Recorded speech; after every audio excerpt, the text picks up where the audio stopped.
I don't know if it's a touring bike. I don't know if it's a sport bike. I don't know if it knows what it is, but we're about to find out. Today, we're gonna explore this BMW R1100S. Let's check it out.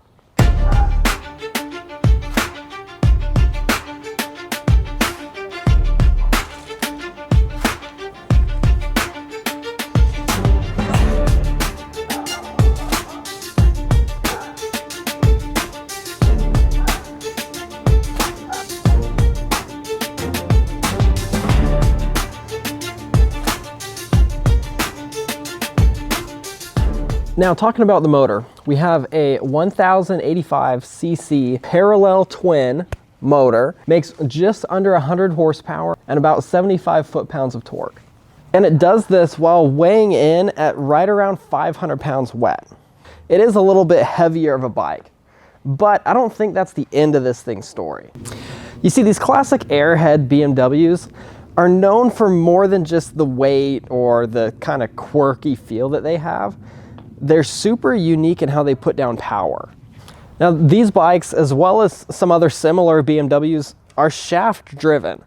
So what that means, essentially, it's not putting power through a chain like a typical bike would. There's a drive shaft, similar to like a car, going to the back wheel, which makes how the power gets put to the ground really kind of unique. Now, some say these bikes are quirky, and frankly, yes, I agree with those people. It is a little bit of a quirky bike, but it is a fun bike. We're gonna go ahead and do a cold start, and then we're gonna take this thing on a ride.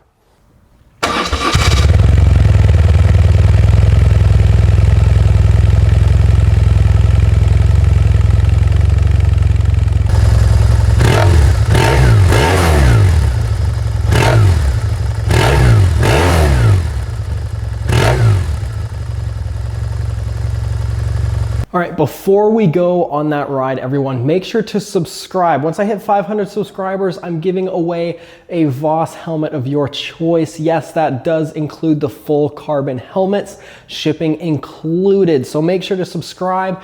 One of you is gonna get a sick helmet.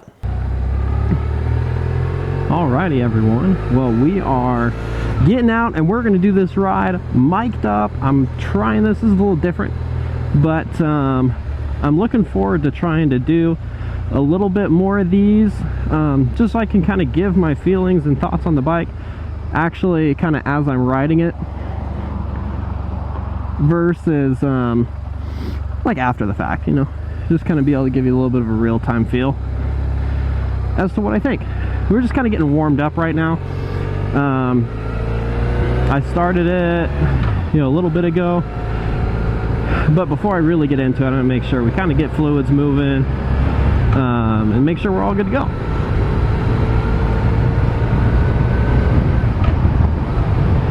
We got a beautiful sunset gonna happen today. Might try and get some video actually at sunset, just because I'm just loving the way that this is feeling right now. Right out the get-go, these are bikes, the 1100, the RT, the S. They're known for, like, when you blip the throttle or kind of get into it, or rev it specifically, like if you're stopped, they'll kind of shake a little bit, like side to side. Obviously that's because how the engine is a lateral, pistons are going sideways. And so that kind of makes it a little bit, it's different, but it's something to expect with these bikes. Sometimes if you get on one of these and you've never experienced that before, it can be like, whoa, what's going on? So we are just cruising along here. Should be getting pretty up to temp here soon. These don't take forever to warm up. A little bit bigger of a displacement in 2 cylinders, so gotta get into it just a little bit.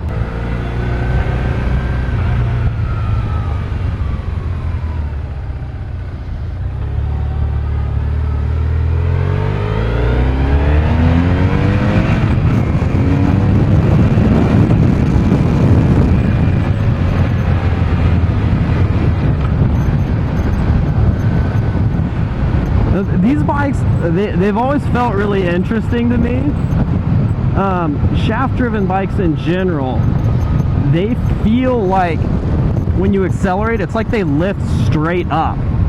Like, it doesn't feel like you're gonna wheelie at all. It literally just feels like the whole thing just elevates a little bit and it just accelerates flat.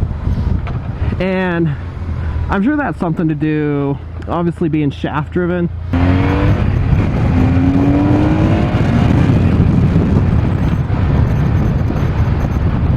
But it literally just feels like it's just levitating off the ground, and it floats so smooth that it feels like you're riding on a cloud. I feel like this is like the weird, quirky in-between of sport bike and touring bike, where it's like the position's a little more sporty,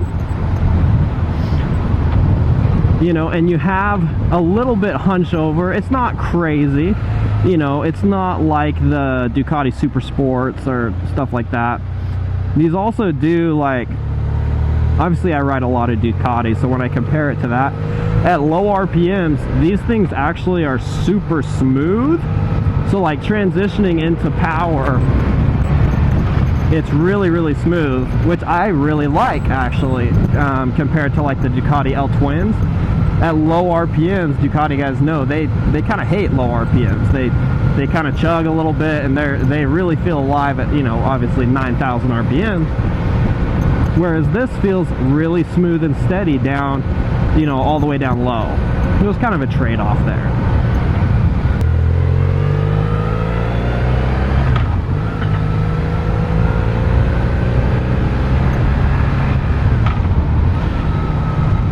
So I can just kind of tell you based off of my experience so far with this bike, and I've ridden it a little bit more than this, but of what I've ridden, I mean, it does have right around 100 horsepower.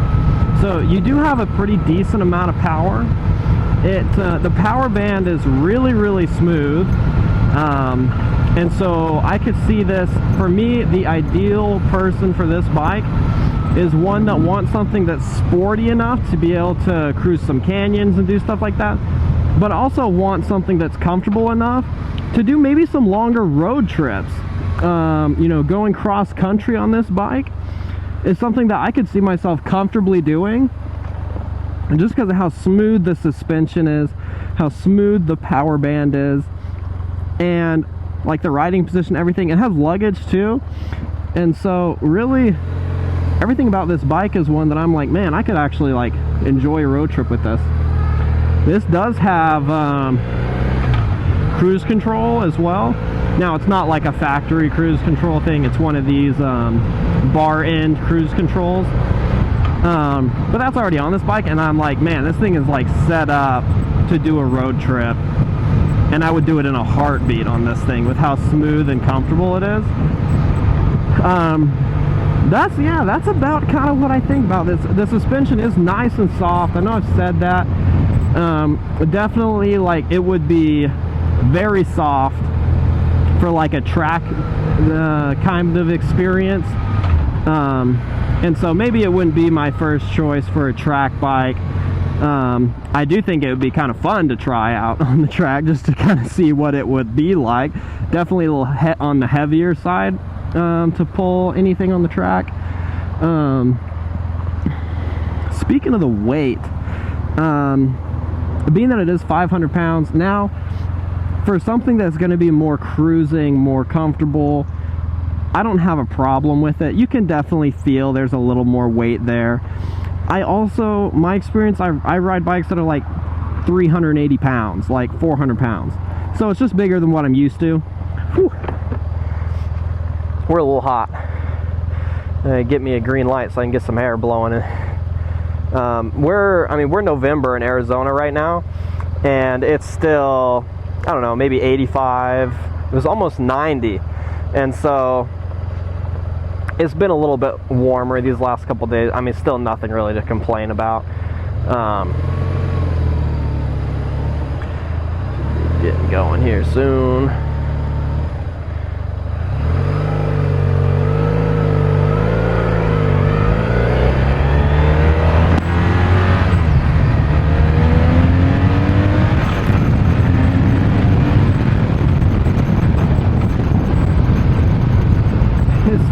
It's still definitely quick enough to get you in trouble. Once you're up and moving, it feels pretty maneuverable, pretty nimble. Like I said, for something that's, it's not, obviously this isn't going to be a dedicated track bike, but to cruise some canyons, carve around, have a good time, still be able to do long distance, with as affordable as these typically sell for, yeah, man, I'd have a problem. I wouldn't have a problem with considering one of these to be like an everyday kind of bike. So that's kind of my thoughts. We're cruising past the old Arizona cotton fields right now. I think we're gonna sign off on this ride for right now. I'm gonna start heading back. And once we make it back to the office, I'll kind of give you my concluding thoughts on it and give you a cool little update for a giveaway. So stay tuned. We are back. It's fun, it's comfortable, it's easy to ride. And honestly, the BMW R1100S is one of those like weird quirky bikes that you just kind of fall in love with. The yellow mandarin color, I think, is the color to get. You don't see them very much. I've seen a few of them out and about, but they've all been silver or black. This yellow stands out like crazy. Let me know what you think. Have you ever ridden one of these? Have you ever experienced an R bike, you know, with those parallel twins? Let me know what you think. Leave a comment, subscribe, follow along. Like I said earlier, someone is going to be getting a sick helmet, potentially a full carbon one if you so desire. So follow along. Until next time, everybody, cheers.